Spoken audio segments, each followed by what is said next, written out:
Hi, Dr. Berardi, and another question came in that involves how did I get here, right? So there's lots of people out there that start off life not knowing what they want to do, and then a light bulb goes off and they said, I want to be a plastic surgeon. So how do you get there? So it depends on how early in life, right? There's things to think about.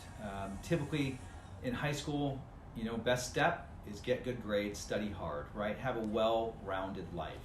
You have to do well grade-wise, but you have to be involved in extracurricular activities, you have to show leadership and so forth, and this is going to continue on into college, because looking back at applications when I was in residency and we were part of the application process, we wanted to see people that were well-rounded, not only smart, but they did well in school, they did well on their tests, they had a good list of pertinent extracurricular activities, they held leadership positions.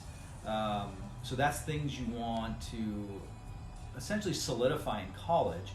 This will be assisted by having a preceptor or a pre-med counselor, right? And pre-med counselor will direct you on your coursework.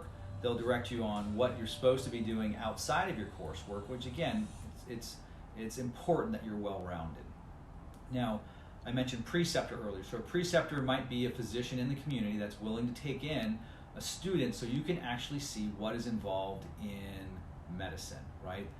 You see it on TV, however, you don't often see it in a private practice setting and see what the true life of a physician is.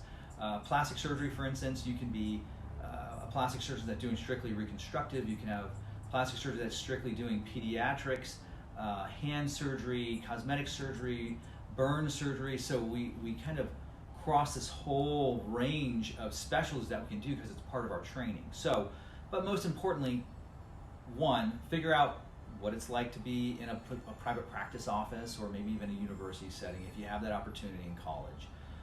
In med school, it's the same. You have to work hard. You have to stay involved in extracurricular activities. You'll have the opportunity to rotate through plastic surgery. Hopefully you'll be able to do this preceptorship in your first couple years as well, because then you're going to have a more of a knowledge base, and you're going to say, is this what I truly want to do? For me, I determined I wanted to go to med school about sophomore year in college, and at that point I was told get a preceptor, and I was fortunate enough to preceptor with a plastic surgeon in college, and at that point I said, yeah, this is exactly what I do, I love this, it's amazing. And I continued on into med school. So my first year in med school, which in most cases is going to be book work, I preceptored with a plastic surgeon those first 2 years as well.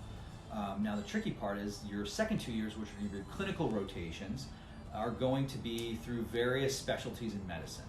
And there I say, keep an open mind, right? I truly tried to find a field other than plastic surgery that I was passionate about, because I didn't want to short myself. And ultimately it came back to, I evaluated everything, I worked hard in all my specialties, still I wanted to be a plastic surgeon. So at that point you're in medical school, you've worked hard all through high school, college, med school, you're applying to residency programs, and with luck and hard work, you're going to get into the program you wish to go to. Take care.